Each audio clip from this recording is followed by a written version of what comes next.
मित्रांनो, आचार्य 90 FM यो व्हिडिओमध्ये मी तेजस्विनी आपल्या सगळ्यांचं स्वागत करते. मित्रांनो, आजच्या आपल्या गेस्ट इंटरव्ह्यूमध्ये आपण खास पाहुणे आमंत्रित केलेले आहेत. ते आहेत श्रीयुत अतिश अविनाश कुलकर्णी सर. कुलकर्णी सर, तुमचं खूप खूप स्वागत आहे आमच्या आचार्य 90 FM स्टुडिओमध्ये. सर प्रेरणादायी वक्ता आहेत आणि वेल नोन ट्रेनिंग आणि कन्सल्टिंग ते देत असतात आणि लाईफ बिझनेस कोच म्हणून ते प्रसिद्ध आहेत. तर आज ते कसं काही वक्ता म्हणून ते त्यांचा सगळा जीवन प्रवास आपण जाणून घेणार आहोत आणि तरुणांना, विद्यार्थ्यांना, पालकांना, शिक्षकांना आणि पोलिसांना अशा वेगवेगळ्या, तसंच कॉर्पोरेटमध्ये सुद्धा वेगवेगळ्या स्वरूपाचं ट्रेनिंग्स देत असतात. तर ह्या सगळ्या आपला त्यांचा जो प्रवास आहे तो आपण जाणून घेणार आहोत.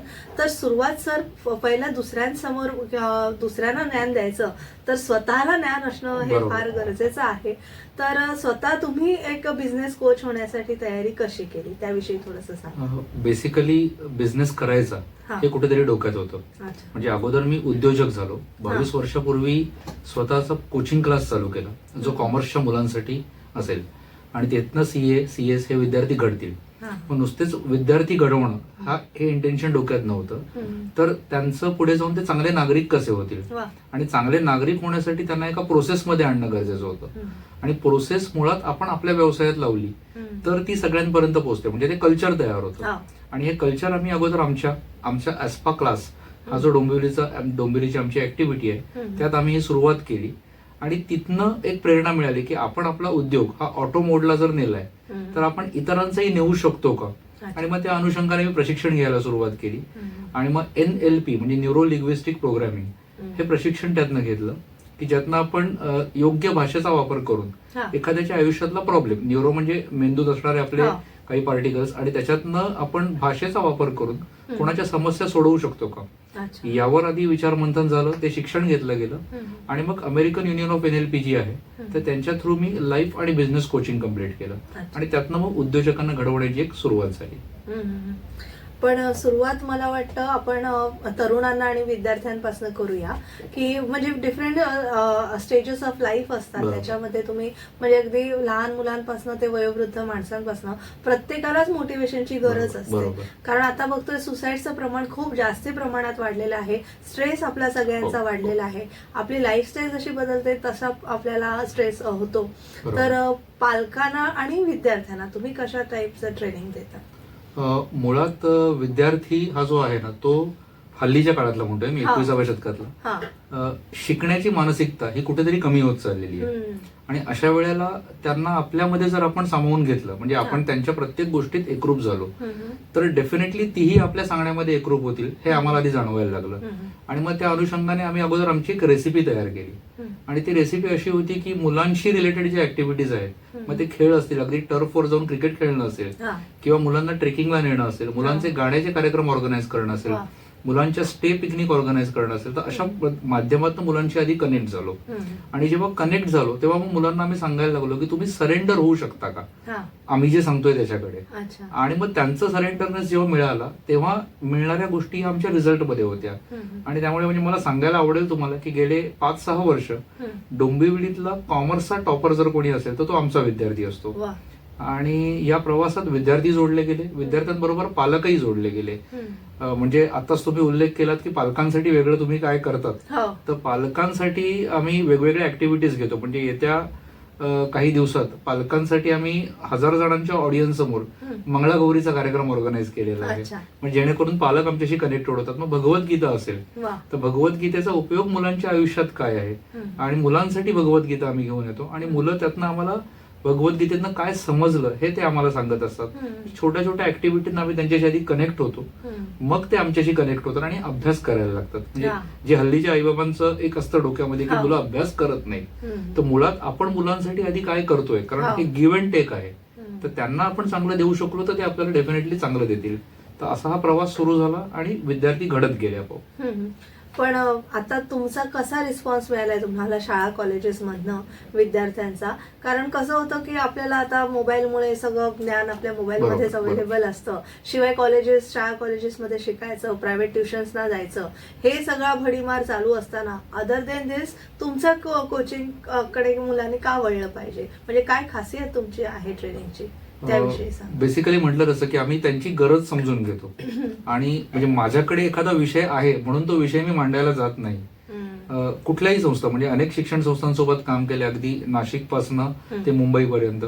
आणि या शिक्षण संस्थांच्या आधी मुळात गरजा समजून घेतल्या, मुलांच्या गरजा समजून घेतल्या, त्यांच्याशी जाऊन गप्पा मारल्या, त्यांना गोष्टी सांगितल्या, त्यांची नाटकं बसवली. हल्लीचेच करंट टॉपिक, तुम्ही आता मोबाईलचा उल्लेख केला, मग मोबाईलवरनं आई बाबा कसे ओरडतात, अगदी अशा टॉपिक मधनं पण त्यांच्याकडनं कम्युनिकेशन स्किल प्रॅक्टिस करून घेतले. आणि मग त्यातनं विचारलं की याचा शेवट काय होणं अपेक्षित होतं. आणि मग त्यांच्याकडनं जी उत्तरं मिळतात ती उत्तरं आम्ही नोट डाऊन करतो आणि त्याचा आम्हाला पेरेंटिंगच्या सेशनला उपयोग होतो की पालकांनी मुलांसोबत कसं वागलं पाहिजे. तर त्यात तो जो उपयोग झाला आणि ह्या सगळ्या माध्यमातून ही मुलं आणि पालक हे अतिशय घनिष्ठपणे जोडले गेले आमच्याशी. तुम्ही 1 लाखाहून अधिक प्रशिक्षणार्थींना वेगवेगळ्या विषयांतर्गत हजारहून अधिक सेमिनार्स आणि कार्यशाळेतून मार्गदर्शन केलंय. तर ह्या सगळ्याचे विषय कोणकोणते होते? आता आपण विद्यार्थ्यांबद्दल बोलतोय त्यामुळे मुळातच ती मुलं म्हणजे तो जो वयोगट आहे तो आहे 14 वयोगटापासून ते अगदी 24 वयोगटापर्यंत मी म्हणेन की जी पोस्ट ग्रॅज्युएशन लेवलला आलेत. आता ह्या मुलांमध्ये खुमखुमी खूप आहे, म्हणजे अंगात रग आहे. रग योग्य ठिकाणी बाहेर पडत नाही, म्हणजे खुन्नस आहे पण खुन्नस योग्य ठिकाणी बाहेर पडली. म्हणजे मैदानावर खेळाच्या मार्फत ती खुन्नस बाहेर पडली तर, बॉर्डरवर अतिरेक्यांशी लढताना सैन्यासाठी ती खुन्नस बाहेर पडली तर, म्हणजे त्या पद्धतीने त्यांच्या अंगातली खुमखुमी बाहेर काढणारे विषय. आणि त्याला आम्ही अतिशय मार्मिक नावं दिली, म्हणजे दिल चाहता है या नावाने तो विषय घेतला. किंवा खेळाडू मुलं जी असतात तर त्या मुलांसाठी मिल्खा सिंग यांचं आयुष्य हे 7 हॅबिट्स या नावाने आम्ही कनेक्ट केलं. म्हणजे जे स्टीफन कोवे यांचे 7 हॅबिट्स आहेत तर ती 7 हॅबिट्स आम्ही मिल्खा सिंगच्या लाईफशी कनेक्ट केली आणि 7 habits of highly effective flying Sikh Milkha Singh हा कार्यक्रम घेतला, जो आजही अनेक शाळांमध्ये अनेक विद्यार्थी सतत मागत असतात की तो कार्यक्रम आमच्यासाठी जरूर घ्या तुम्ही.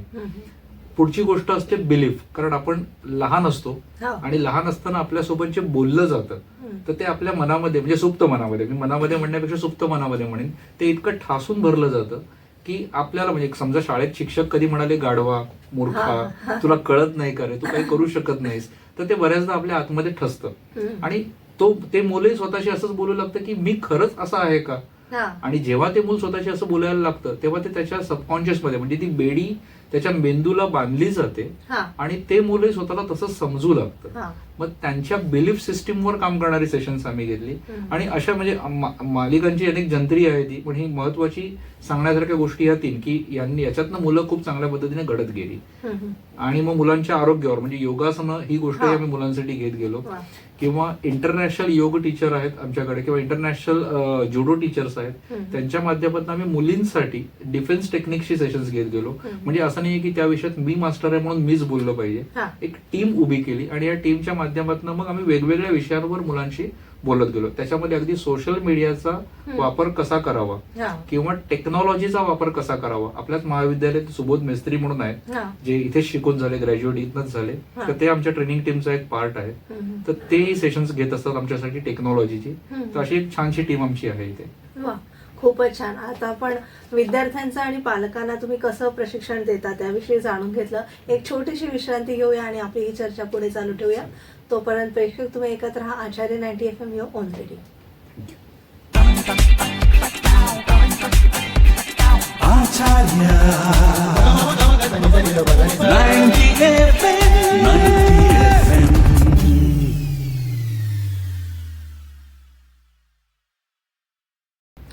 ब्रेक नंतर तुम्हा सगळ्यांचं पुन्हा एकदा स्वागत. तुम्ही ऐकत आहात आचार्य 90 FM आणि आपण चर्चा करतो आहोत श्रीयुत आतिश अविनाश कुलकर्णी यांच्याशी.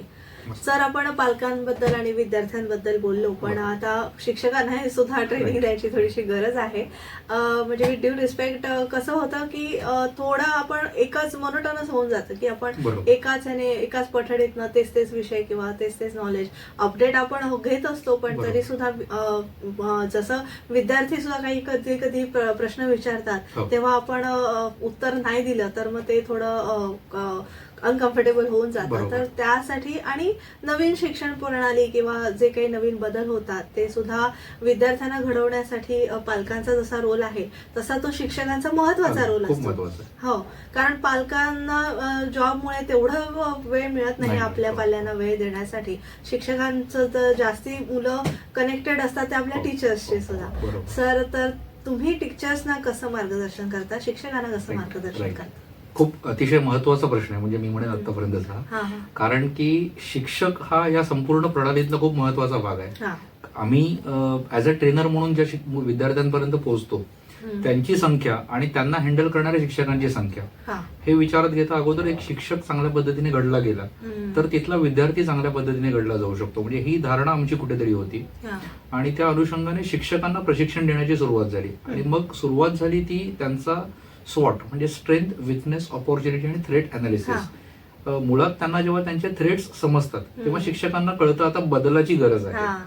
तोपर्यंत प्रत्येकाला आपल्या डिग्रीज किंवा आपला जो आतापर्यंतचा अनुभव आहे हा. त्याच्या अनुषंगाने ते जात असतात किंवा त्या याच्यात ते वावरत असतात. पण आता त्या कोशातनं बाहेर पडून हा. एक नवीन कोश स्वतःभोवती घेणं याच्यासाठी आम्ही त्यांचा आधी स्वॉट करतो. मग तिथे त्यांना कळतं की प्रशिक्षणाची गरज आहे. हा. आणि मग अगदी तुमचं पहिल्या दिवसापासून म्हणजे तुमचं first impression is lasting impression असं आपण म्हणतो. हा. तर ते पहिलं इम्प्रेशन कसं छान पडेल यासाठी त्यांच्या संपूर्ण ग्रुमिंग पासून, त्यांच्या कम्युनिकेशन स्टाईल पासून, त्यांच्या प्रेझेंटेशन स्टाईल, त्यांची बॉडी लँग्वेज, हा. वर्गात उभं राहण्याची बसण्याची पद्धती, मुलांची साधण्याचा संवाद, मुलांच्या प्रॉब्लेमला हात घालताना त्या प्रॉब्लेमची अजून काही कारणं आहेत का हा. ती जाणून घेणं. म्हणजे त्यांना थोडक्यात आम्ही मुलांचा डॉक्टर बनवण्याचा एक प्रयत्न करतो की हा. मुख्य आजार काय आहे, तो आजार तो मुलगा सांगतोय तो नसून त्याच्या मागे अनेक कारणं लपलेली आहेत. हा. तर त्या कारणांचा शोध घेणारा शिक्षक तुम्ही कसे व्हाल, हा. आणि अशा पद्धतीने शिक्षकांना आम्ही घडवत असतो. मग त्यात त्याने प्लॅनिंग करून कसं वर्गामध्ये जावं, हा. टाइम ड्युरेशन अर्थात त्यांच्याकडे असतात, रजिस्टर्स असतात, त्या कॅटलॉग प्रमाणे त्यांचं प्लॅनिंग असतं. पण ऍट द सेम टाइम तो तसाच याच्यात टॉपिक कसा संपला पाहिजे. तर समोर बसलेल्या विद्यार्थ्यातल्या काही विद्यार्थ्यांना बघून चांगलं समजतं, हा. काही विद्यार्थ्यांना ऐकून चांगलं समजतं, हा. आणि काही विद्यार्थ्यांना हँड ऑन एक्सपिरियन्स घेऊन समजतं. हा. मग ह्या सर्व विद्यार्थ्यांना तुम्ही हँडल करणारे शिक्षक कसे व्हाल. अर्थात हे त्यांच्या बीएडच्या सिलेबसमध्ये असतं, आहे. हा. तरी देखील कुठेतरी असं होतं की कालानुरूप आपण ते विसरत जातो आणि आपण आपली स्वतःची एक पठडी घडवतो. आणि होतं असं की येणाऱ्या प्रत्येक विद्यार्थ्याला ती पठडी झेपेलच असं नसतं. हा. त्यामुळे तुम्ही त्या अनुषंगाने कसे बदल करू शकाल, तर हे बदल करणं गरजेचं आहे. म्हणजे आता आपण म्हणतो की मोबाईल विद्यार्थ्याने वापरला नाही पाहिजे, हा. पण ऍट द सेम टाइम जर मोबाईल 5G पर्यंत जाऊन पोहोचलाय याचा अर्थ त्याचा स्पीड वाढलाय. हा. मग जर वाढलेल्या स्पीडचा फायदा आपण आपल्या शिकवण्यामध्ये, वर्गामध्ये काही रिसर्च करून घेण्यामध्ये, मुलांना नवीन टॉपिक्स आयडेंटिफाय करण्यामध्ये करून घेतला, हा. तर ती मुलं हे समजतात की सर टेक्नॉलॉजीला पण सपोर्ट करतात. हा. आणि मग ते शिक्षक किंवा मॅडम जे कोणी असतील तर त्यांना मुलं ऍक्सेप्ट लवकर करतात. हा. हा. आणि असे ट्रेनिंग प्रोग्राम्स आम्ही राबवले, याचा खूप छान उपयोग आम्हाला झाला. ठाणे जिल्हा परिषद जी आहे तर इथल्या ग्रामीण विभागामधल्या अनेक शाळा होत्या की जिथे मुलं शाळेवर येत नव्हती हा. आणि वीज भट्टीवर कामाला जायची किंवा शेतावर आई वडील त्यांना कामाला न्यायचे. आणि अशा वेळेस ठाणे जिल्ह्याच्या शिक्षणाधिकारी जेव्हा मीनाताई यादव होत्या हा. तर तेव्हा त्यांनी आम्हाला पाचारण केलं होतं की तुम्ही यांच्यासाठी काही घ्याल का. हा. आणि आम्ही शिक्षक प्रशिक्षण कार्यशाळा राबवल्या ठाणा, भिवंडी, शहापूर या तालुक्यांमध्ये. वा. आणि त्यावेळेस आम्हाला जो रिस्पॉन्स मिळाला, म्हणजे नंतर आम्हाला एक समजलं की विद्यार्थ्यांची अटेंडन्स वाढली कारण शिक्षक मुलांना आपलासा वाटू लागला. म्हणजे साने गुरुजी जे म्हणतात की हा. मुलं शाळेत येण्यासाठी हा. शाळा मुलांपर्यंत गेली गेली पाहिजे, पाहिजे. आणि त्यासाठी ती शाळा भिंतींची असता कामा नये, तर भिंतींशिवाय असली पाहिजे, मंगळवेडेकरांच्या पुस्तकाप्रमाणे. हा. तर बिनभिंतींची शाळा हा कन्सेप्ट आम्ही स्वतः आमच्याकडे राबवतो आणि आमच्या सोबत येणाऱ्या सर्व शिक्षकांपर्यंत हा कन्सेप्ट आम्ही पोहोचवतो हा. की कुठल्याही भिंतींमध्ये मुलांना बांधू नका, भिंतींच्या पलीकडे मुलं येऊ द्या, हा. तर ती मुलं तुमची होतील आणि तुमच्यासाठी अगदी काहीही करायला तयार होतील, जसे बाजीप्रभू शिवबांसाठी करायला तयार होतील. वा. हो, नक्कीच. पण थोडं आता वाचनाचं प्रमाण देखील कमी झालंय. मुलं वाचनाकडे फार म्हणजे मोबाईल, टॅब्स किंवा सगळ्या बाकीच्या टेक्नॉलॉजीमुळे जी आपण आपली पिढी वाचायची ती बरोबर. आताची पिढी वाचत नाहीये. जरी थोडे ऍप्स आलेले आहेत की ज्याच्यामध्ये पुस्तकं किंवा साहित्य, कादंबऱ्या, असं साहित्याचा सगळा त्याच्यामध्ये आपण घेऊ शकतो बरोबर, वाचवात, बरोबर. पण तरी सुद्धा मुलं ती तेवढंही वाचनाकडे वळत नाहीये. नाही. तुम्ही स्वतः लेखक आणि वाचनामध्ये असल्यामुळे थोडंसं मी त्याबद्दल तुम्हाला विचारेन की त्यासाठी मुलांना आपण काय करता येईल. मी थोडं लहान मुलांपासून घेईन, अगदी हा, सुरुवात करेन चालेल, की हा. मूल जेव्हा पहिला शब्द म्हणजे आई किंवा बाबा, हा. बाबा असं काहीतरी हा. करायला जातं मूल, तर ह्या वयोगटापासून त्या मुलांना जर आई वडिलांनी वाचनाची सवय लावली, आता ही लावणं म्हणजे काय, तर जी चित्ररूप पुस्तकं असतात हा. त्याच्यावर आई वडिलांनी आपलं बोट फिरवून जर हा. का ते शब्द काय होते, ती वाक्य काय होती ही वाचून दाखवली, त्या गोष्टी अगदी राजा राणीच्या चिवकाऊच्या किंवा शिवमानच्या गोष्टी असतील, हा. पण त्या गोष्टींमधनं मुलांना वाचन काय आहे ते कळतं. हळूहळू ते एक एक शब्द जेव्हा त्यांना कळायला लागतात आणि हे सातत्याने झालं पाहिजे. म्हणजे असं नाहीये की मी 4-5 दिवस केलं आणि मग झालं. म्हणजे याचा अनुभव मी स्वतः घेतला. माझ्या लेकीने, गाथाने, ती 2-2.5 वर्षाची असताना रामायणाचं पुस्तक ती उलटं धरलेलं तिने, पण त्या पानावरची नेमकी गोष्ट काय आहे ही गोष्ट मात्र ती व्यवस्थित वाचत होती. आणि आज ती 6वीत आहे आणि आठवड्याला 5 ते 6 पुस्तकं वाचते लायब्ररी लावून. तर म्हणजे मुळात अगोदर पालकांकडनंही शिस्त आपल्या मुलांना लागणं गरजेचं आहे. बरं, आता ही मुलं जी आहेत ही मुलं ऑनलाईन माध्यमात गेलेली आहेत. तर किंडलवर किंवा अनेक असे गुगलवर पुस्तकं अवेलेबल आहेत, फ्री बुक्स अवेलेबल आहेत. तर जसजशी त्यांना वेळ मिळेल तसतशी त्यांनी ती वाचावी. चांगल्या पुस्तकांचे कोट्स जे असतात ते त्यांनी लिहून ठेवावे, कारण आपल्याला हे बोलताना कुठेतरी याचा उपयोग होतोच या गोष्टींचा. ऑडिबल सारखे काही ऍप आहेत किंवा अनेक ऍप मधनं त्यांना पुस्तकं ऐकता येतात. जसं एका चार्टर्ड अकाउंटंट सरांनी बुकलेट नावाचं एक ऍप चालू केलं. तर ह्या ऍपच्या माध्यमातून पुस्तकं त्यांना कळतील आणि अगदी मी म्हणेन 4-5 मिनिटांचं जरी ते वाचन झालं तरी अख्खच्या अख्खं पुस्तक त्यात कव्हर होतं बुकलेट नावाच्या ऍपमध्ये. आणि जर त्यांनी ते कव्हर केलं त्या मुलांनी तर थोडक्यात पुस्तकं कळायला लागतील. आणि एकदा त्यांना कळली तर ही मुलं हळूहळू वाचायला सुरुवात करतील. आणि वाचन हे अतिशय आवश्यक आहे, कारण वाचनाचा उपयोग तुम्हाला कुठेही तुमच्या म्हणजे विचार विस्तारासाठी याचा उपयोग इतका जास्त होतो की तुम्ही लोकांपर्यंत पोहोचतात. तुमचा विचार लोकांपर्यंत पोहोचतो. बऱ्याचदा तो तुमचा नसतो, तुम्ही कोणाकडनं तरी घेतलेला असतो, पण तो घेतलेला विचार हा समोरच्यांना आवडतो आणि ते तुम्हाला ऍक्सेप्ट करतात. तुमच्या ऍक्सेप्टन्ससाठी तुमचं वाचन आवश्यक आहे.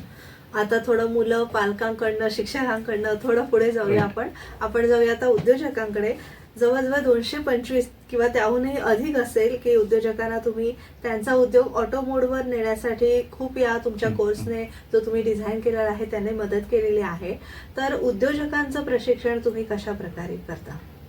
याची सुरुवात खरं सांगायचं झालं तर कोरोनाच्या आधीपासून आम्ही करत होतो. आयलिट ट्रेनिंग म्हणून माझी जी कन्सल्टन्सी फर्म आहे, म्हणजे आयलिट ट्रेनिंग अँड कन्सल्टिंग, तर या फर्मच्या माध्यमातून मी आणि माझा पार्टनर विनोद, आम्ही दोघांनी या गोष्टीसाठी सुरुवात केली की उद्योजकांसाठी काहीतरी केलं पाहिजे. आता विद्यार्थी आणि शिक्षकांसाठी खूप झालंय किंवा अजूनही आपण ते करतच राहू. टीम तयार होते, त्या टीमच्या माध्यमातून आम्ही काम करतोय. आता उद्योजकांसाठी काय करावं, तर अगोदर आम्ही इंडिव्हिज्युअल कोचिंग घ्यायचो. इंडिव्हिज्युअल कोचिंग मध्ये एकेका उद्योजकाला घडवणं हे काम व्हायचं. म्हणजे त्याच्या सिस्टीम सेट करणं, त्याच्यावर काम करणं, त्याच्या टीम मेंबर्सवर काम करणं. कोरोना काळामध्ये असं झालं की माणसं भेटेनाशी झाली आणि त्यावेळेस आम्ही बोल बच्चन म्हणजे कम्युनिकेशन स्किल इन एंटरप्रेन्युअर्स हा एक कोर्स लॉन्च केला. आणि कम्युनिकेशन स्किल इन एंटरप्रेन्युअर्सच्या 8 आठवड्यांच्या 8 बॅचेस झाल्या त्या दरम्यान. म्हणजे जवळपास 1-1.5 वर्ष आम्ही उद्योजकांसाठी कम्युनिकेशन स्किल्स राबवत होतो, ज्याला अगदी मालवण, सिंधुदुर्ग, नांदेड, पुणा म्हणजे महाराष्ट्रभरातनं लोकांनी रिस्पॉन्स दिला. म्हणजे फेसबुक, व्हॉट्सअप, मीडिया हे सगळे आपल्यासाठी होतेच. त्या माध्यमातून जाहिराती झाल्या आणि ऑनलाईन अगदी 25-30 माणसं यायला लागली.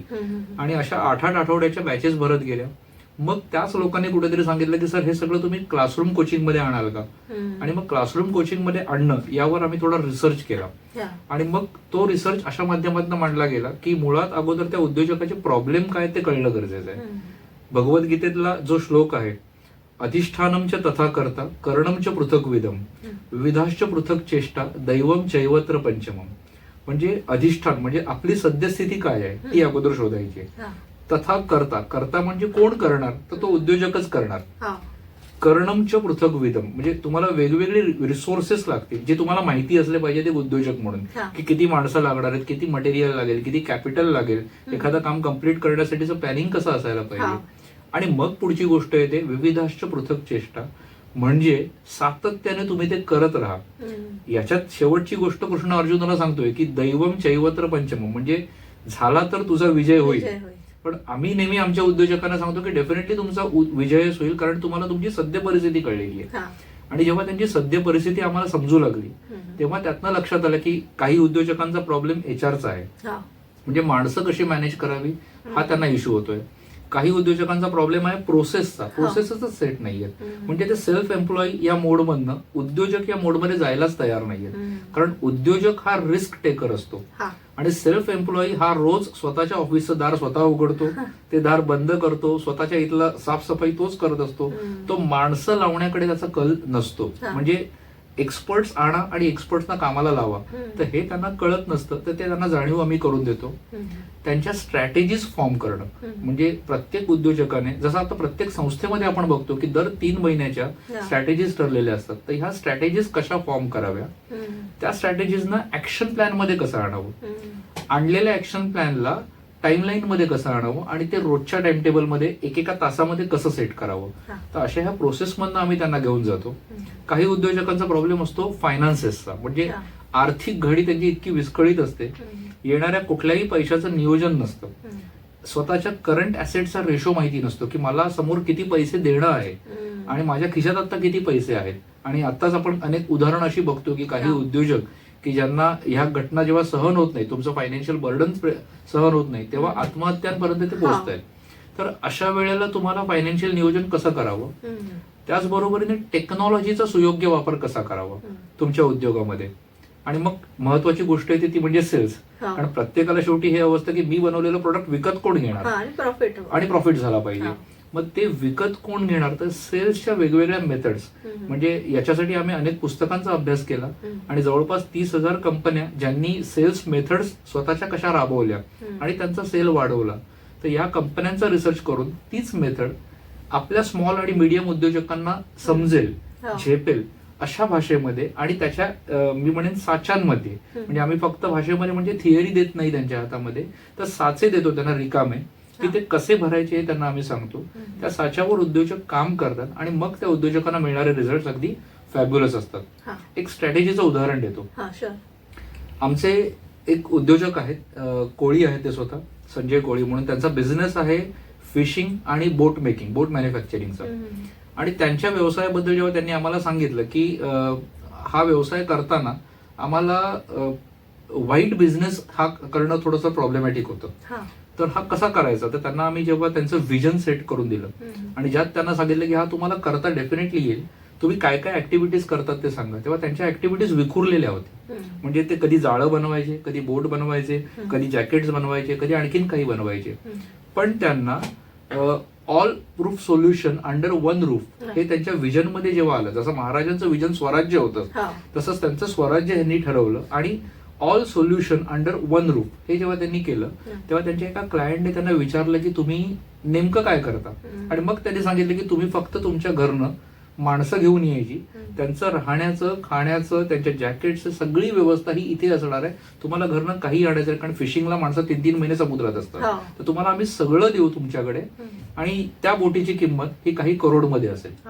त्यांनी साधारण 3 कोटींचं टार्गेट घेतलं होतं 3 महिन्यामध्ये आणि ते टार्गेट त्यांचं पहिल्या पंधरवड्यातच अचीव्ह झालं. आणि ते टार्गेट अचीव्ह झाल्या त्या पैशाचा विनियोग कसा करायचा, त्यांनी ड्रीम ठेवलं होतं रतन टाटांच्या घरासमोर स्वतःचं छोटं तरी घर असावं. आणि ते घर त्यांनी घेतलं.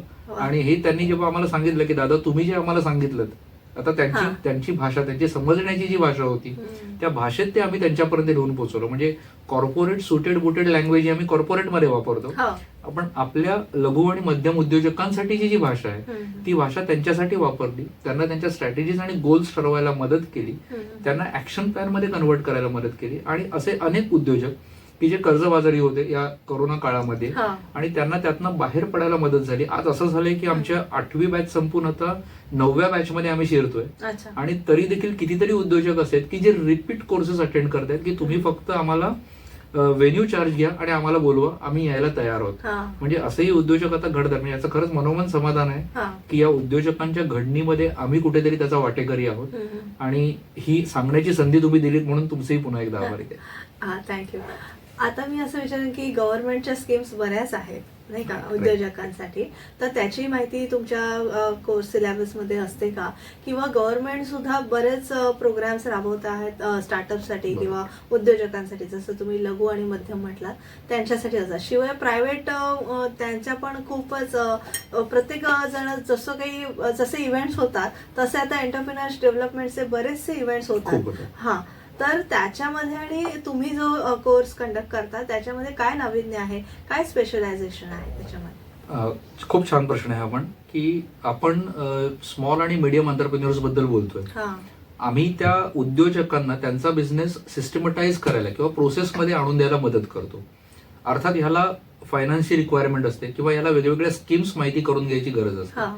आमच्या कॉन्टॅक्टमध्ये असे अनेक मंडळी आहेत, म्हणजे महाराष्ट्र चेंबर ऑफ कॉमर्स जी आहे किंवा MSME जे आहे आपलं MSME असोसिएशन, तर या असोसिएशन मधली मंडळी आमच्या कनेक्टमध्ये आहेत किंवा काही नेटवर्किंग क्लब आमच्या कनेक्टमध्ये आहेत की जिथे ह्यांच्याशी रिलेटेड मंडळी यांना आम्ही कनेक्ट करून देतो. आणि मग त्यांचा एखादा आर्थिक प्रॉब्लेम असेल किंवा अगदी एक्सपोर्ट करायचं पण माहिती नाहीये, इम्पोर्ट करायचं पण कसं करायचं, काय डॉक्युमेंट्स लागतात हे माहिती नाहीये, तर असे काही कोर्सेस घेणारी किंवा ह्याला मदत करून देणारी मंडळी आम्ही आमच्यासोबत जोडले. म्हणजे हा व्यवसाय आम्ही एकटे करत नाही आहोत, ही सोशल एंटरप्रिन्युअरशिप आहे. आणि या सोशल एंटरप्रिन्युअरशिपच्या अंतर्गत फक्त आम्हाला आमची ऑर्गनायझेशन मोठी करायची नाहीये, तर या बरोबरीने आमच्या सोबत जोडल्या गेलेल्या अशा अनेक संस्था आहेत की जे ह्याबाबत मार्गदर्शन करतात आणि त्याचा फायदा आमच्या उद्योजकांना खूप येतो. मग उद्योजकांनी आम्हाला विचारलं की सर अमुक एका गोष्टीसाठी फंडिंग कुठून आणायचं, किंवा वुमन एंटरप्रिन्युअरसाठी काही फॅसिलिटीज आहेत का, किंवा एक्झिबिशन मध्ये आपलं उद्योग आधार कार्ड किंवा जो गुमास्ता आहे तो महिलांच्या नावाने असेल तर तिथे काही कन्सेशन मिळतं का. तर अशा सगळ्या गोष्टींची आम्ही छोटी छोटी माहिती आमच्या उद्योजकांना पुरवतो, त्याचा बेनिफिट त्यांना होतो आणि उद्योजक आमचे त्या मार्गाने प्रवास करतात. नक्कीच, खरा हा तर वास्ट विषय आहे, ह्याच्यावर एक मोठं वेगळा एक सेपरेट इंटरव्ह्यू होऊ शकतो. तरी मी आता थोडं पुढे जाऊया, आपण कॉर्पोरेट्स ट्रेनिंग तुम्ही कसं करता, कारण कॉर्पोरेट्सना सुद्धा त्यांचे टार्गेट्स अचीव्ह करायचे असतात किंवा आपल्या एम्प्लॉईजनी थोडं कंटाळा न करता सातत्याने काम करणं हे एक मोटिवेटिंग करणं त्यांना गरजेचं असतं. आणि तेच एम्प्लॉई मेंटेन करणं सुद्धा तेवढंच, म्हणजे एक विश्वास असतो त्या एम्प्लॉईंचा, म्हणजे मॅनेजर आणि एम्प्लॉई अशा ह्याने मी म्हणते. तर कॉर्पोरेटचं ट्रेनिंग तुम्ही कसं करता, आणि कॉर्पोरेटमध्ये सुद्धा वेगवेगळ्या कंपनीज येतात, म्हणजे जरा फार्मास्युटिकल म्हणा, मेडिकलशी रिलेटेड म्हणा किंवा इंजिनिअरिंगशी रिलेटेड म्हणा, तर त्या सगळ्या दृष्टीने थोडंसं तुम्ही ब्रीफ करा. येस, कॉर्पोरेट ट्रेनिंगची सुरुवात साधारण 2015-16 पासून झाली. आता जो 1000 करोडची जी कंपनी आहे सह्याद्री फार्म्स, विलास शिंदेची कंपनी, एक स्वप्न त्यांनी पाहिलं होतं की सह्याद्रीच्या कुशीमध्ये ज्या ठिकाणी, म्हणजे आपण असं म्हणतो की गुजरातून आलेला, सुरत लुटीहून आलेला जो खजिना होता, आणि हा सुरत लुटीचा खजिना हा कुठेतरी त्या सातमाळ्याच्या पर्वतरांगेत हरवलेला आहे, ज्यावर मुरलीधर खैरनारांची पण एक कादंबरी आहे शोध या नावाने.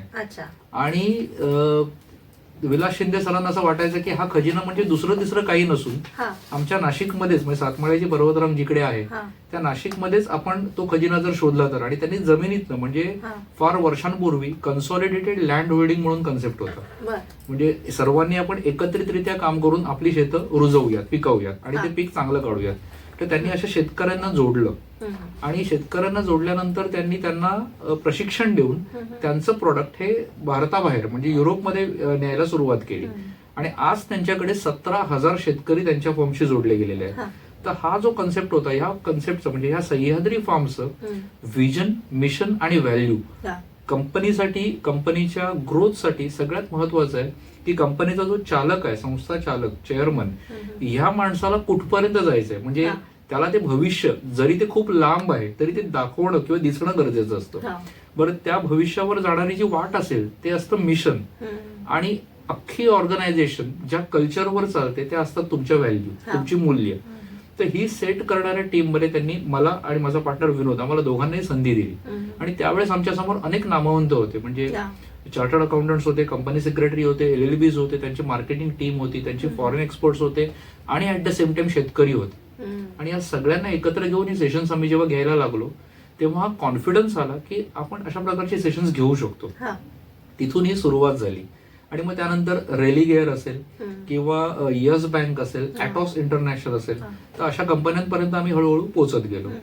ॲटॉस इंटरनॅशनल ही कंपनी मुलांसाठी SAP म्हणजे सॅपचं ट्रेनिंग घेते. आज सॅप झालेले अनेक असे एक्सपर्ट्स असतात की जे ERP सॉफ्टवेअर बनवण्यासाठी जातात, पण ह्या मुलांना संभाषण कसं करावं, इंटरव्ह्यूज कसे क्रॅक करावे, यामध्ये बऱ्याचशा अडचणी येतात. आणि त्या अडचणी सोडवण्याचं काम आम्ही त्यांच्या 2 दिवसीय प्रशिक्षणात घेतो, ज्याची 6वी बॅच माझी येत्या आठवड्यात आता सुरू होते ॲटॉसची पण. म्हणजे कंपनीने आम्हाला पहिल्यांदा अप्रोच केलं होतं आणि कंटिन्यू 6 बॅचेस झाल्या. येस बँकेने जेव्हा आम्हाला अप्रोच केलं होतं तेव्हा त्यांची व्हर्च्युअल रिलेशनशिप मॅनेजमेंटची टीम होती. आता व्हर्च्युअल टीम म्हणजे जी टीम आपल्याला कॉल करते आणि सांगते की तुम्हाला आमच्याकडनं क्रेडिट कार्ड घ्यायचं आहे किंवा तुम्हाला आमच्याकडे FD घ्यायचं आहे, आणि आपण तयारच नसतो कारण आपण तो कॉल पटकन कट करतो. समोरचा तो जो कॉलर असतो तो इतका डिमोटिवेट होतो अशा वेळेला. तर त्यांचं मोटिवेशन इंटॅक्ट ठेवणं, त्यांचे कॉल्स कनेक्ट होतील असं बघणं आणि त्यांचा सेल्स रेशो वाढवणं खूप डिफिकल्ट टास्क आमच्याकडे होतं पोस्ट कोरोना. आणि हे टास्क आम्ही जेव्हा घेतलं तेव्हा मुंबई, गुरगाव आणि चेन्नई या 3 प्लॅटफॉर्मवरच्या येस बँकेच्या व्हर्च्युअल रिलेशनशिप मॅनेजमेंट टीमला आम्ही ट्रेन केलं. ज्याचा बेनिफिट त्यांचा 3 महिन्यानंतर त्यांचा सेल्स रेशो खूप वाढला. मग ह्या ट्रेनिंगमध्ये येणारे टॉपिक्स हे तितकेच महत्वाचे असतात. मगाशी मी म्हटलं तसं की आम्ही एक क्लायंट नीड अनालिसिस करतो की तुम्हाला नेमकी गरज काय आहे, आणि तो नीड अनालिसिस करून घेतल्यानंतर आम्हाला कळतं की अमुक एका कंपनीला सेल्स मध्ये इम्प्रुव्हमेंटची गरज आहे, अमुक एका कंपनीला त्यांच्या रिलेशनशिप मॅनेजमेंट मध्ये इम्प्रुव्हमेंटची गरज आहे, काही ठिकाणी टीम बिल्डिंगची आवश्यकता असते, काही ठिकाणी स्टाफ ट्रेनिंग गरजेचं आहे त्यांच्यासाठी. तर मग ह्या सगळ्या गोष्टींना आम्ही अगोदर स्टडी करतो. ते स्टडी केल्यानंतर त्यांच्यापर्यंत ते ट्रेनिंग प्रोग्राम अतिशय जोशपूर्ण पद्धतीने पोहोचवतो. म्हणजे training program it's not like की तुम्ही लॅपटॉप उघडलाय, पीपीटी दाखवली, ती वाचून दाखवली आणि मग त्यांना आम्ही प्रशिक्षण दिले, असं ते प्रशिक्षण होत नाही. त्यांच्याकडनं ऍक्टिव्हिटीज करून घेतल्या जातात, वेगवेगळ्या खेळाच्या माध्यमातून असेल. म्हणजे आपण म्हणजे बऱ्याचदा बॉसेसची कंप्लेंट असते की स्टाफ ऐकत नाही. बरं मग ऐकेल कसं, तर त्याला ऐकण्याचे काही गेम्स आहेत का, मग ऐकण्याचे गेम त्यांच्याकडनं घेतो, त्यांच्याचकडनं त्यांचं लर्निंग घेतो. आणि हे लर्निंग घेतल्यानंतर मग ते म्हणतात अच्छा हा ऐकणं गरजेचं होतं का यासाठी. मग त्यांना सांगतो की हे रिलेट करा बरं आता आपल्या आयुष्यातल्या गोष्टींशी, आणि त्याचा त्यांना बराच बेनिफिट होतो. म्हणजे ऑर्गनायझेशन खूप छान पद्धतीने ग्रो होऊ लागल्यात या सगळ्या माध्यमातून. आणि म्हणजे आमच्याही शिरपेचात हे काही मानाचे तूर आहे. म्हणजे जर येस बँक असेल, ॲटॉस असेल, लॉरेन्स अँड मेयो असेल, सह्याद्री फार्म्स असेल, या सर्वांपर्यंत आम्ही पोहोचतोय हळूहळू. आणि G20च्या उद्देशाने मी म्हणेन की तुम्ही कसं आता ग्रूमिंग करता आहात. आणि आता हे जे सगळे एस्टॅब्लिश ब्रँड्स आहेत, अमूल म्हणा किंवा टाटा बिर्ला, असं सगळं जर मी म्हटलं सगळ्यांची नावं घेणं पॉसिबल नाहीये, पण तर तसं एखाद्याला व्हायचं असेल तर त्याने नेमकं काय केलं पाहिजे? मुळात तुम्ही कशासाठी बिझनेस करताय हे तुम्हाला अगोदर माहिती पाहिजे. थोडक्यात आपण ज्याला म्हणतो की जसं शरीरामध्ये रक्त आहे किंवा प्राण आहे, आत्मा आहे, तो का आहे हे तुम्हाला माहिती आहे, तो आहे म्हणून तुम्ही चालताय. तसं तुमच्या व्यवसायाचा डीएनए तुम्हाला माहिती आहे का? मुळात तो डीएनए आधी शोधला पाहिजे की मी का व्यवसाय करतोय. जसं मी आयलीड ट्रेनिंग या माझ्या फर्म बद्दल सांगतो की आमचं बेसिक व्हॅल्यू आम्ही फॉलो करतो की feeding thoughts and leading lives, हे आमची व्हॅल्यू आहे. की आम्ही इतरांना विचार देतोय आणि त्या विचारातनं त्यांना त्यांचं आयुष्य लीड करायला मदत करतोय. मग हे लीड करणं हे जर आमचं पर्पज आहे तर आम्ही आमची प्रत्येक ऍक्शन या तागडीमध्ये तोलून बघतो की मी आज केलेलं काम हे समोरच्याला काही व्हॅल्यू ऍड करताय का, असेल तर त्याला महत्व आहे. आणि मग त्या पद्धतीने आम्ही ती ऍक्टिव्हिटी करतो. उद्योजकांना आम्ही सगळ्यात आधी हे विचारतो की खरंच तुम्ही करताय का, की कारण नॉर्मली कसं असतं की आपण जर 5 स्टेप्स ऑफ लिडरशिप बद्दल बोललो तर या लिडरशिपच्या 5 स्टेप्स मध्ये ना सगळ्यात खाली येतो तो जो लिडर असतो ना, तो त्याच्यामध्ये खुमखुमी असते. उद्योग करायचा आहे आणि सुरुवातीला व्यवसाय होतोच, त्याचे प्रॉडक्ट विकले जातात, त्याच्या सर्व्हिसेस विकल्या जातात, कारण आजूबाजूचेच कोणीतरी तो व्यवसाय घेत असतात, त्याच्यातनं प्रॉडक्ट घेत असतात. पण त्याला जर मोठं व्हायचं असेल तर त्याला त्याचा अगोदर डीएनए माहिती असला पाहिजे. आणि मी ह्या डीएनएचा सगळ्यात महत्वाचा भाग येतो की त्याचं विजन त्याने सेट करावं. एकदा त्याचं विजन ठरलं की त्या विजनवर कसं चालायचं यासाठी त्याला त्याचं मिशन अगोदर सेट करावं लागेल. आणि मग मिशन सेट झालं की त्याच्या पुढची प्रोसेस येते की त्याने त्याचे आर्थिक गोल्स आधी ठरवावे की मला याच्यातनं काय अचीव्ह करायचंय. म्हणजे निष्काम कर्मयोग करायचाच आहे, पण हा निष्काम कर्मयोग करताना माझे फायनान्शियल गोल्स मला माहिती असले पाहिजेत, माझे पॉप्युलॅरिटी गोल्स मला माहिती असले पाहिजेत की मला कुठपर्यंत जायचंय, म्हणजे मला कुठपर्यंत पॉप्युलर व्हायचंय, माझं कुठल्या मासिकात नाव आलं पाहिजे, माझा कुठल्या चॅनेलवर इंटरव्ह्यू झाला पाहिजे, हे पण गोल्स त्याने ठेवायला हवे. आणि त्याबरोबरीने तिसरं गोल येतं की तुम्ही जर खूप जास्त कमवताय असं तुम्हाला वाटलं तर तुम्ही कुठल्या सोशल कॉज साठी काम करणार आहात. आणि ह्या 3 गोल जेव्हा तुमचे ठरतात तेव्हा तुमच्या ऍक्शन्स त्याप्रमाणे डिसाईड होतात. आणि या ऍक्शन्स मध्ये सगळ्यात महत्वाची ऍक्शन असते की महात्मा गांधी ज्या पद्धतीने म्हणायचे की तुम्ही तुमच्या ग्राहकासाठी नाही आहात, तुमचा ग्राहक तुमच्यासाठी नाहीये, तर तुम्ही तुमच्या ग्राहकासाठी आहात. तुम्हाला तुमच्या कस्टमर इज द किंग, हे आपण त्यातनं बघितलं. तर या ग्राहकाची काळजी तुम्ही कुठल्या प्रकारे घेताय. मग तो ग्राहक, बऱ्याच जणांना असं वाटतं की तो म्हणजे माझ्या पैसे देऊन जो वस्तू घेतो तोच ग्राहक आहे का, तर तो ग्राहक फक्त तोच ग्राहक नसून तुमच्या कंपनीत काम करणारी लोक हे तुमचे इंटरनल कस्टमर आहेत. आणि या इंटरनल कस्टमरना पण तुम्ही जर हॅपी ठेवू शकत असाल तर तुमची माणसं तुम्हाला सोडून जाणार नाही. जे स्वराज्याच्या बाबतीत वारंवार घडत होतं, महाराजांच्या बाबतीत वारंवार घडलं की त्यांची माणसं सोडून जात नव्हती, रादर इतर शाह्यातली माणसं स्वराज्यात सामील होत होती. म्हणजे अफजल खानाच्या वधानंतर 18,000 माणसं हा. ही स्वराज्यात सामील झाली, हा. तर अशा पद्धतीने आपण आपलं काहीतरी वेगळं कार्य करतोय का, काहीतरी असं इंटरनॅशनलायझेशन आपण करतोय का, तर ते जर आपण करू शकलो तर डेफिनेटली आपला व्यवसाय हा एक ब्रँड होऊ शकतो, जो महाराजांनी केला. म्हणजे 17व्या शतकामध्ये खानाला मारणं, अफजल खानाला मारणं हे का गरजेचं होतं, तर ते ह्यासाठी गरजेचं होतं की तो ऑलरेडी इंटरनॅशनल ब्रँड आहे आणि त्या ब्रँडला जर मी कुठेतरी संपवू शकलो आणि त्याला संपवलं तर मीही इंटरनॅशनल होईल.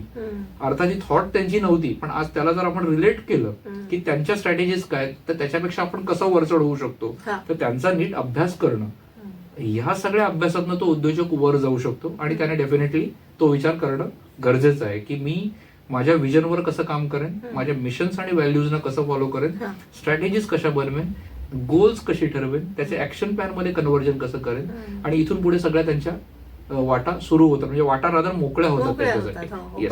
येस, नक्कीच. अजून ही चर्चा आपण अशीच पुढे चालू ठेवूया. एक छोटीशी विश्रांती घेऊया. तुम्ही मात्र ऐकत राहा आचार्य 90 FM यो ऑन रेडिओ. थँक्यू.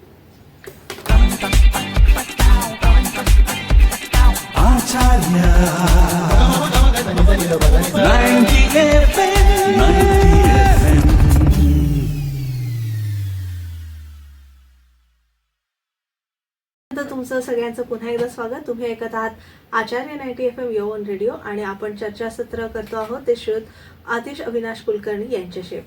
सर, आता पुढच्या टप्प्यावर आपण वळूया. तो म्हणजे पोलिसांना तुम्ही ट्रेनिंग देता. 10 पोलीस ट्रेनिंग सेंटर्स मध्ये सरांनी ट्रेनिंग सेशन्स दिलेले आहेत. पोलिसांना बौद्धिक, सामाजिक, आर्थिक, वैयक्तिक लाभ मिळवून देण्यासही ते सर मदत करतात. मुंबई पोलीस दक्षिण विभाग, मुंबई पोलीस समाज सेवा शाखा, महाराष्ट्र पोलीस अकादमी, आर्थिक गुन्हे विभाग, पोलीस हेडक्वार्टर्स, पोलीस विभाग, ईडी, सायबर पोलीस अशा विविध शाखांमध्ये 17,000 पेक्षा जास्त पोलिसांना तुम्ही मार्गदर्शन केलेलं आहे. कारण हा सगळा पोलिसांचा विषयच वेगळा आहे. तर पोलिसांना ट्रेनिंग देण्यासाठी तुम्ही स्वतःची तयारी कशी काय केली? थोडंसं 2008-9 सालाकडे जातो. मुंबईमध्ये सोशल सर्व्हिस डिपार्टमेंट जे आहे, तर या सोशल सर्व्हिस डिपार्टमेंटसाठी अगोदर एक सेशन आयोजित केलेलं आणि तिथे त्या सामाजिक शाखेकडे त्यांच्या काही केसेस येतात घटस्फोटाच्या, आणि या घटस्फोटाच्या केसेसना बाहेर काढण्यासाठी त्या माणसांना थोडंसं काउन्सिलिंग व्हावं या हिशोबाने एक सेशन ठेवण्यात आलेलं. आणि ते सेशन होतं संवाद तुझा माझा या नावाने. आणि या सेशन मध्ये खुद्द आपले महाराष्ट्राचे उपमुख्यमंत्री आबा पाटील, RR पाटील साहेब सुद्धा आले होते. आणि त्यावेळेस आम्ही अशा केस स्टडीज घडवल्या गेल्या तिथे की तिथे काही जण आपल्याला घटस्फोटाच्या केसेस मागे घेऊ लागले की आम्हाला नाही करायचंय, आम्हाला पुन्हा एकदा गुण्यागोविंदाने नांदायचंय. इथनं ही सुरुवात झाली. 2015-16 साली मात्र त्याला एक मोठा टर्नअराउंड मिळाला. त्यावेळेस असं झालं होतं की महाराष्ट्रामध्ये 10 पोलीस ट्रेनिंग सेंटर आहेत जिकडे पोलिसांच्या अनेक बॅचेस होत्या आणि हजार विद्यार्थी किंवा 1000पेक्षा जास्त पोलीस ट्रेनिंग कॅडेट्स तिकडे होते आणि त्यांना ट्रेनिंग देणारी एक टीम हवी होती. मुळात पोलिसांना लॉचं नॉलेज असेल, फिजिकल फिटनेस असेल किंवा त्यांच्याशी रिलेटेड जे काही ज्ञान आहे ते खूप छान दिलं जातं. सॉफ्ट स्किल ट्रेनिंग हा तोपर्यंत थोडासा दुर्लक्षिलेला मुद्दा होता. आणि त्यावेळेस मुंबईचे एडीजी म्हणजे additional director general of training जे होते डॉक्टर व्यंकटेशम, आणि डॉक्टर व्यंकटेशम सरांना याची गरज अगोदर भासली आणि त्यांनी आम्हाला सांगितलं की तुम्ही हे घेऊ शकताय का.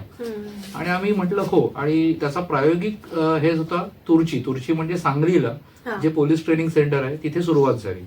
1300 महिला पोलीस समोर होत्या आणि आम्ही 5-6 जणांची आमची टीम होती. आता ह्या टीमला जेव्हा आम्ही तिथे घेऊन गेलो तेव्हा त्यांच्या अनेक अडचणी होत्या, कारण ते त्यांच्या घरदारं सोडून अगदी 18, 20, 22 वयोगटातल्या त्या महिला होत्या आणि घराची आठवण येत होती, त्यांचे महिलांचे जे प्रॉब्लेम्स होते ते होते. मग यावर कुठल्या विषयातनं जावं, तर त्या विषयाची आम्ही त्यांच्या प्राचार्यांबरोबर डिस्कशन केलं आणि मग ते जे विषय त्यावेळेस निवडले गेले, मगाशी मी म्हटल्याप्रमाणे बिलीफ सिस्टीमवर काम करणं असेल, शिवाजी महाराजांच्या मोटिवेशन मधून त्या महिलांनी काय शिकावं, लिडरशिप क्वालिटीज त्यांच्यात कशा डेव्हलप कराव्या, टेक्नॉलॉजीचा वापर त्यांनी कसा करावा, फायनान्स म्हणजे जे काही पैसे त्यांना आता मिळतील हळूहळू तर त्या पैशांची गुंतवणूक त्यांनी कुठे करावी, तर असे वेगवेगळे विषय आम्ही घेतले आणि आम्हाला वाटलं की ते एकच ट्रेनिंग असेल. आणि त्यानंतर आम्ही तिथनं निघालो. त्या ट्रेनिंग सेंटरचे जे प्राचार्य होते डॉक्टर दिलीप पाटील भुजबळ, IPS अधिकारी आहेत, तर त्यांनी रेकमेंडेशन दिलं की सर्व ठिकाणी महाराष्ट्रभर ही टीम आम्हाला आवश्यक वाटते. आणि त्या रेकमेंडेशनने आम्ही सर्व महाराष्ट्रभर फिरलो, म्हणजे जिथे 10 पोलीस ट्रेनिंग सेंटर आपले आहे तिथे फिरलो. 50-60 दिवसांचा हा दौरा होता, प्रदीर्घ दौरा. आणि त्यानंतर मात्र त्याचा उल्लेख नागपूरच्या हिवाळी अधिवेशनातही झाला. आणि तातडीने आमच्याकडनं आम्ही केलेल्या कामाची सगळी पावती त्यांनी मागवली. काय काय तुम्ही केलंय, तुमचे फीडबॅक्स कसे आलेत, रेकॉर्डेड फीडबॅक्स तुमच्याकडे आहेत का, आणि ज्याची मदत आम्हाला भविष्यातले ट्रेनिंग प्रोग्राम मिळवायला झाली. मग पोलीस महासंचालकांचं जे हेडक्वार्टर आहे त्या हेडक्वार्टरमध्ये ट्रेन द ट्रेनर म्हणून एक कार्यक्रम होतो. तर तिथे पोलिसांना प्रशिक्षण देणारे जे प्रशिक्षणाधिकारी आहेत तर त्या अधिकाऱ्यांना, मग ते डीसीपी असतील, एसीपी असतील, तर ह्या दर्जाच्या अधिकाऱ्यांना ते ट्रेनिंग द्यायचं होतं. तर तेही चॅलेंज आम्ही स्वीकारलं आणि आम्ही म्हटलं की त्यांनाही आम्ही असंच खेळीमेळीच्या वातावरणात घेऊन जाऊ. आणि त्यांनी त्यांच्या स्टाफशी, अर्थात डिसिप्लिन इज रिक्वायर्ड, पण ह्या डिसिप्लिन सोबत चांगल्या मैत्रीच्या वातावरणात तुम्ही त्यांच्याशी कसे कनेक्ट व्हाल, तर असे काही टॉपिक्स आम्ही दिले त्यांना, जे टॉपिक्स त्यांना खूप आवडले. मग त्यानंतर सायबर सेल असेल, ईडी असेल, सहार इंटरनॅशनल पोलीस स्टेशन असेल, तर या प्रत्येक ठिकाणी ट्रेनिंग प्रोग्राम्स राबवले गेले. आणि हा संपूर्ण महाराष्ट्र, असा मी म्हणतो अभिमानाने, की या माध्यमातून आम्ही काबीज करू शकलो. आणि सगळ्यात महत्वाची गोष्ट म्हणजे की ह्या सर्व शाखांमधनं पुरेसा मोबदलाही मिळालाय. सो हे पण तितकंच आवश्यक असतं. म्हणजे बऱ्याच जणांच्या मनामध्ये असं असतं की पोलिसांसाठी काम करणं म्हणजे तुम्हाला आर्थिक त्याच्यातनं काही होतं का, तर डेफिनेटली आर्थिक स्त्रोतही तो आहे आणि अतिशय व्यवस्थित पेमेंट त्यांचे असतात. तर हे ट्रेनिंग प्रोग्राम्स खूप छान राबवले जातात त्यांच्याकडे. नक्कीच, खूप छान. पण तरी सुद्धा पोलिसांना म्हणजे त्यांच्याकडनं त्यांचं प्रशिक्षण ऑलरेडी असतं, म्हणजे पोलीस भरतीमध्ये ते सगळं प्रशिक्षण दिलं जातं. हा वेगळा असा अभ्यासक्रम तुम्ही काय डिझाईन केलेला आहे पोलिसांसाठी? मुळात पोलिसांचं रिलेशनशिप, म्हणजे जो पोलीस असतो, आता बऱ्याचदा आपण बघतो की एखाद्या पोलीस स्टेशनमध्ये सिनियर पीआय किंवा त्यांच्यावर असणारे त्यांचे एसीपी असतील किंवा डीसीपी असतील, तर हे सगळे जण जे असतात हे आपल्याला सामान्य नागरिकांना दिसत नाही. आपल्याला सामान्य नागरिकांना जो दिसतो तो असतो एक कॉन्स्टेबल, आणि तो त्या अधिकाऱ्याचा आरसा असतो की त्याच्याकडे बघितल्यानंतर, त्याच्या बोलण्याच्या पद्धतीकडे बघितल्यानंतर, तो कसा वागतोय, ह्या सगळ्यावर बघितल्यानंतर कळतं की त्याचा अधिकारी कसा असेल आतमध्ये.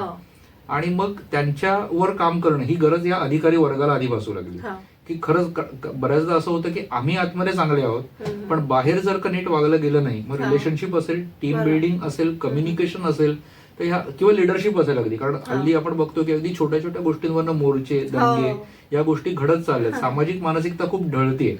मग अशा वेळेला तो पोलीस हा सक्षम कम्युनिकेटर कसा असेल, अशा वेळेला तो पोलीस हा सक्षम मी म्हणेन रिलेशनशिप मॅनेजर कसा असेल, तर ह्या अनुषंगाने हे ट्रेनिंग मॉड्यूल्सची तयारी केली गेली.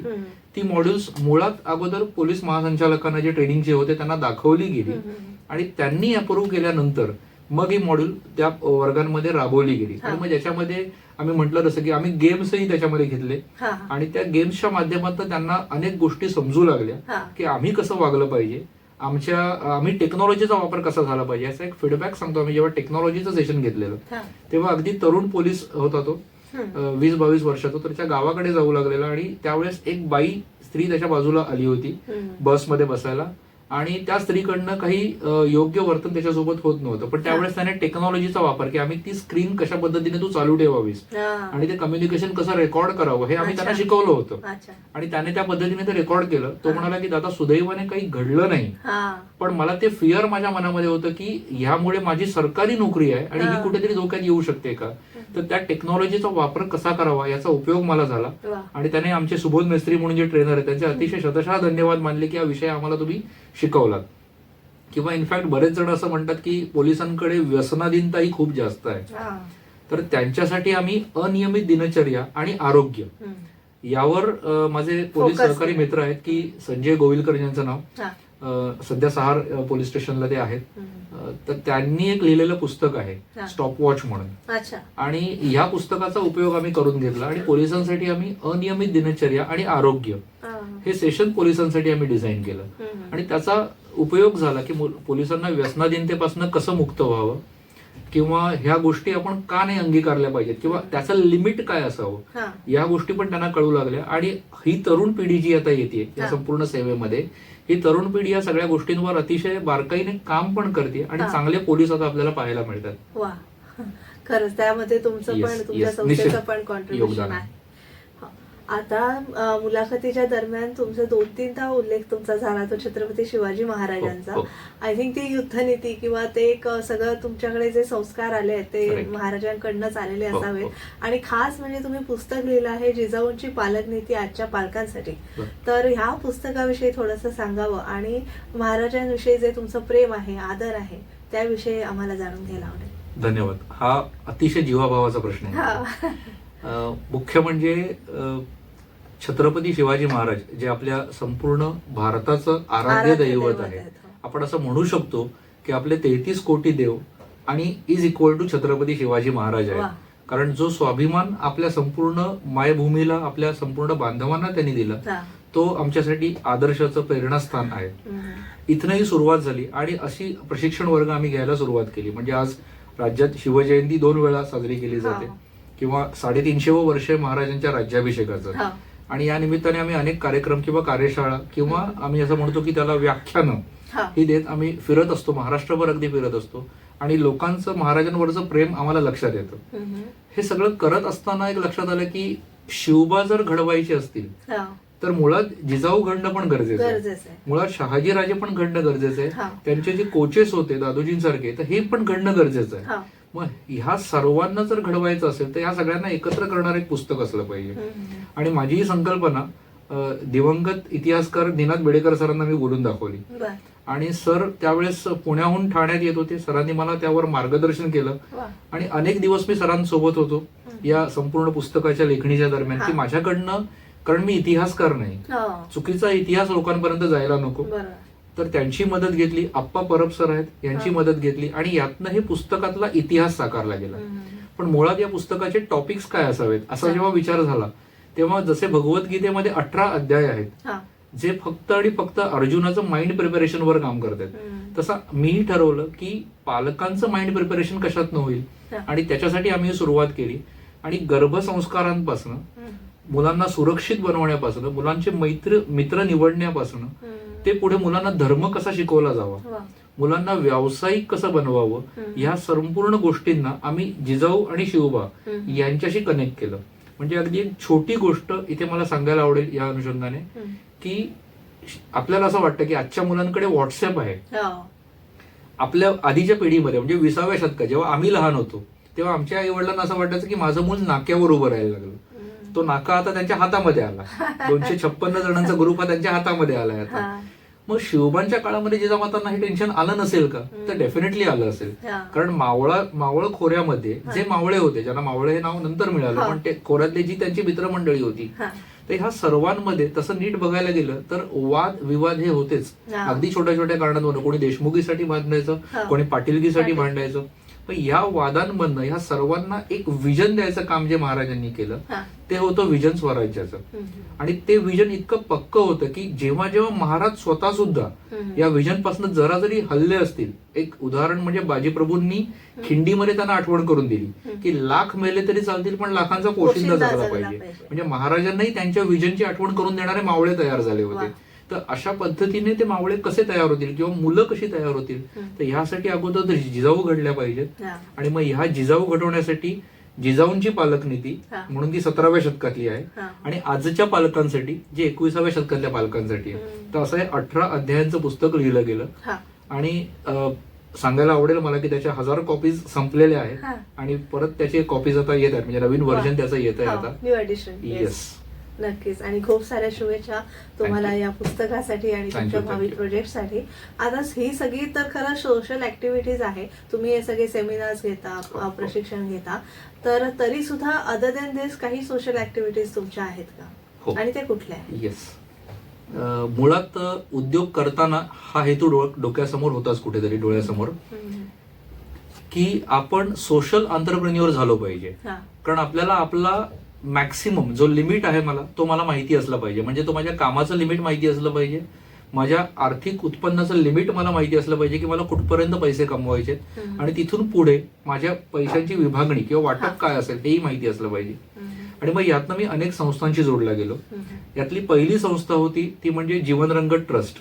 अच्छा. खेडोपाड्यांमध्ये जिथे शवदाहिन्या नाही आहेत, गावोगावी जिथे प्रेत ही शेतांमध्ये जाळली जात आहेत, हा. आणि जेव्हा त्यांचा दहनविधी तिथे शेतांमध्ये होतो तेव्हा थोड्या वेळानंतर आजूबाजूचे कोल्हे कुत्रे लांडगे हे येऊन त्या प्रेताची विटंबना करतायत. तर त्याच्यासाठी आपण काय करू शकतो आणि म्हणून जीवनरंग ट्रस्ट हा आमचा स्थापन केला गेला आणि ज्यातनं गावोगावी अगोदर शवदाहिन्या बसवण्याचं काम चालू झालं. त्या प्रोजेक्टमधनं पुढे जाताना मला दुसरी संस्था मिळाली, ती होती अंजुरा विकास सामाजिक संस्था. म्हणजे आंबेगाव, जुन्नर आणि राजगुरुनगर या 3 तालुक्यातल्या मंडळींची संस्था. सुदैवाने मीही जुन्नरच्याच मायभूमीतला असल्यामुळे म्हणजे शिवजन्मभूमीतला असल्यामुळे मीही त्या संस्थेशी जोडला गेलो आणि मग ही संस्था सामाजिक उपक्रम अनेक करायला लागली, ज्याच्यामध्ये रक्तदान शिबिरं असतील, ट्री प्लांटेशन्स असेल, पाड्यांमधल्या शाळांमध्ये शिकणारी मुलं ज्यांच्याकडे पुस्तकं, वह्या किंवा स्टडी मटेरियल नाहीये तर त्यांच्यापर्यंत ते पुरवणं असेल. तर अशा शैक्षणिक उपक्रमांमधनं आणि व्यावसायिकांना प्रशिक्षण देण्याच्या उपक्रमांना मी त्यांच्याशी जोडला गेलो. त्यानंतर आली Rotary club. Rotary club of Dombivli mid टाउनचा मी एक सदस्य आहे आणि ह्या क्लबच्या मार्फत अनेक उपक्रम राबवले जातात. मग पाण्याचे डिस्पेन्सर्स म्हणजे गावोगावी जिथे पाण्याची व्यवस्था नाहीये आणि त्यांना पाणी खांद्यावरनं डोक्यावरनं वाहून आणावं लागतं, तर त्याच्या व्हील्स कशा असतील, वॉटर व्हील ज्याला म्हटलं जातं, ते वॉटर व्हील सप्लाय करणं किंवा टॉयलेट ब्लॉक्स उभे करणं, मुलांच्या शिक्षणासाठी मदत करणं. तर अशा अनेक उपक्रमांना मी रोटरीशी जोडला गेलो. यातली पुढची संस्था होती ती म्हणजे पालघर तालुक्यातली, जिथे खरं तर आम्ही पैसे कमवण्यासाठी गेलो होतो. म्हणजे पालघर तालुक्यामध्ये आदिवासी बांधवांना एकत्र करणारी सेवा विवेक ही एनजीओ आहे आणि या सेवा विवेक एनजीओ मध्ये 100-125 मुलं होती. तर त्या मुलांच्या प्रशिक्षणासाठी, त्यांना त्यांचं स्वप्न दाखवण्यासाठी आम्ही त्या संस्थेमध्ये गेलो होतो.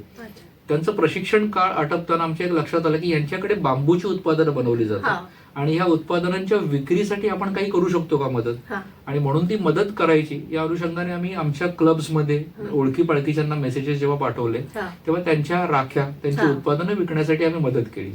आणि